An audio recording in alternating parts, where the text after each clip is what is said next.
So as promised, step 2 in the selling process in your professional practice is what we call qualify. And what that doesn't mean is seeing if the person's qualified to be a patient in your firm, right? It means to understand and understand their qualifications as a person, to what their approach is in being at your dentist office. One of the questions that I'd love to hear asked of any customer in an industry, but especially in a personal relationship like a dentist practice, is what's your top reason for being here? Is it simply to have work done, preventive care, cleanings, routine type work that is specified even by an insurance company? Or is it more than that? Also to ask, what is your top reason that the patient may have been reluctant to do this in the past? Maybe reasons they put off care, maybe the reasons they've delayed care, maybe reasons that they've extended the gap in between visits to a longer interval.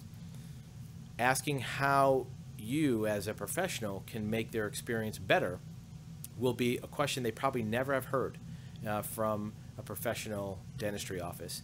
And you being the one that asked that will kind of wake them up to think, hey, maybe something is different here. Asking what have other providers done in the past that you have liked or disliked. Every person who visits a dentistry firm has things about that visit that they really like, that they don't like, things they notice. We've heard comments where they recognize that the dentist takes care of protecting from infection, but a lot of times they get the feeling that it's only to protect the provider, not the patient. So if they may have gloves on, but if they use those gloves to touch instruments or things around the room that are not sanitized, that doesn't really help the patient at all. So paying attention to details that the customer, meaning your patient, discovers, is going to go a long way to providing that better experience.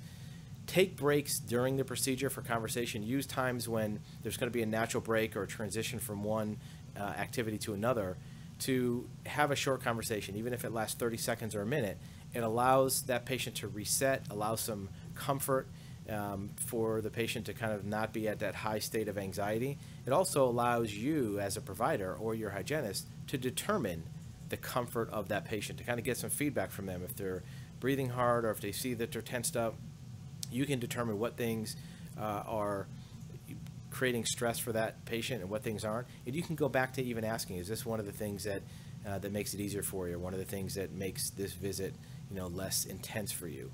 The qualifying step is really understanding what about that person's needs are going to be usable for you to generate retention and possibly even generate additional income by asking for sales of other items. We'll give you a little sneak peek for the next video. One of them is shortening the interval between visits. You might think that nobody wants to go to the dentist more than they have to, but there's a very simple process to shortening that interval. So even if insurance only covers a certain number of visits, to actually getting an additional client paid visit in between that would add extra revenue to your practice. And that one extra visit, even though that revenue may not be huge, it establishes a relationship and establishes a habit of doing more rather than less. And that's only going to happen if you've done that qualifying and understanding what the person is really liking or not liking about you as a provider particularly, and about the industry in general.